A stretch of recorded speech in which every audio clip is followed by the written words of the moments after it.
Vous les Sénégalais, comme vous voulez vous comporter comme des animaux sauvages, là, les Ivoiriens vont aider l'humanité à vous apprivoiser. En gros, ce n'est pas parce que vous voulez vous comporter même comme des animaux sauvages, c'est ce que vous êtes. Toi, Wolof Diop. J'ai tellement rigolé pour cette vidéo. Ignac Femelle traite les Sénégalais d'animaux sauvages. On aura tout vu en 2024. Mais quand même, je comprends votre frustration, car Wolof Diop vous a beaucoup vexé, il vous a beaucoup piqué. Et connaissant les Ivoiriens avec leurs égos fragiles, d'ailleurs, c'est l'une des raisons de leur différend avec tous les pays africains. Vous dites que vous connaissez les Sénégalais, mais en réalité, vous ne nous connaissez pas. Mais par contre, on vous connaît très bien. On connaît les Ivoiriens, parce que vous avez des langues costauds. Vous parlez beaucoup, machallah. Toute votre force se trouve sur vos langues et vous êtes indiscret. Et comme on dit, une personne indiscrète est comme une lettre ouverte que tout le monde peut lire.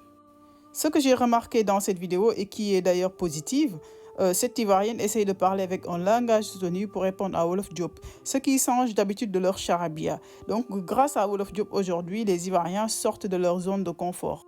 On comprend aussi le fait qu'elle ne peut pas répondre à Wolof Diop de manière politique, parce qu'elle n'a pas les capacités intellectuelles qu'il faut pour répondre à Wolof Diop. Concernant la dégradation des mœurs que tu as évoquée dans ta vidéo, je pense que la Côte d'Ivoire occupe la première place, c'est-à-dire la Côte d'Ivoire est au sommet du pyramide en Afrique de l'Ouest, par rapport aux pays sahéliens comme le Sénégal qui est en bas du pyramide. C'est pour cela en Afrique de l'Ouest qui est relativement moins touché par le sida, néanmoins la Côte d'Ivoire figure parmi les 15 pays les plus touchés par le sida. Ça montre que la Côte d'Ivoire est un pays de libertinage, de concubinage. C'est pour ça qu'il y a autant de mères célibataires, de prostitution et de fornication, loin devant le Sénégal, le pays noble, le pays des saints.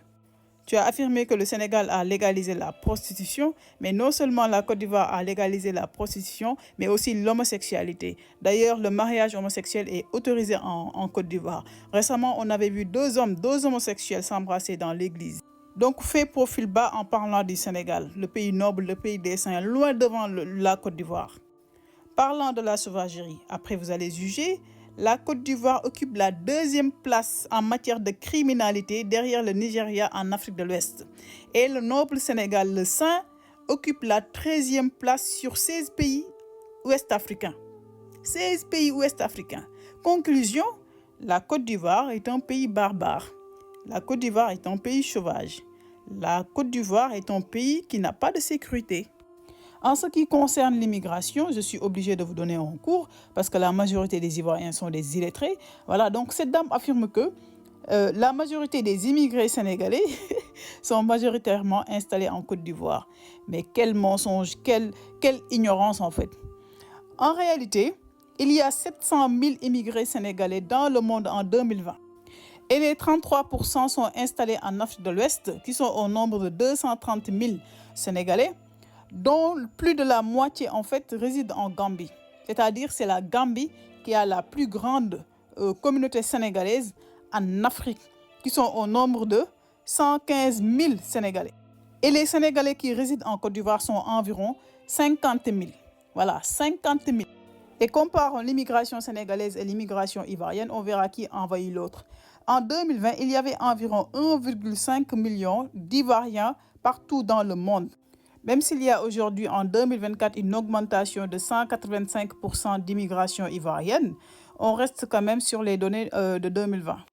Et parmi ces 1,15 million d'Ivoiriens, les 80% sont en Afrique de l'Ouest, soit un effectif d'environ 900 000 immigrés ivoiriens en Afrique de l'Ouest, dont ces 60 000 Ivoiriens vivent au Sénégal, sans compter les étudiants ivoiriens.